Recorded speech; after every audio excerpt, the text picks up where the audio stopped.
తర్వాత మరి ఆ కుటుంబాన్ని పిలిచి మరి వాళ్ళకేదో ఓదార్పులు చేసినటువంటి విషయాన్ని చూస్తామంటే ఎంత ఏ రకంగా మీరు మాట్లాడుతూ ఉన్నారు. ఇవాళ మీరందరూ కూడా చూసాం, సిద్ధార్థ కౌశల్ ఐపీఎస్ గారు వ్యక్తిగత కారణాలతో ఆయన రాజీనామా చేసి ఆయన ఆంధ్రప్రదేశ్ రాష్ట్ర ప్రభుత్వం కానీ ఆంధ్రప్రదేశ్ కానీ నాకు చాలా ఇష్టం, కానీ నా వ్యక్తిగత కారణాల వల్ల నేను స్వచ్ఛంద పదవీ విరమణ చేస్తున్నానని చెప్తే దాన్ని మీరు రాజకీయం చేస్తారు. చెప్తున్నా, అదే మీరు సింగయ్యదే దానికి ఒక ఉదాహరణ.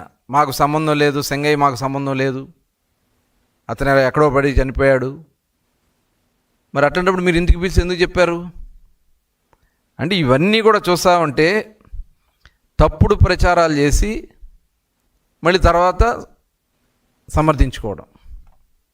ఇప్పుడు కూడా సిద్ధార్థ కౌశల్ గారు ఆయన వ్యక్తిగత కారణాలతో అతను రాజీనామాలు చేస్తే దాన్ని తీసుకొచ్చి వేధింపులతో వాళ్ళు వెళ్ళిపోతున్నారు.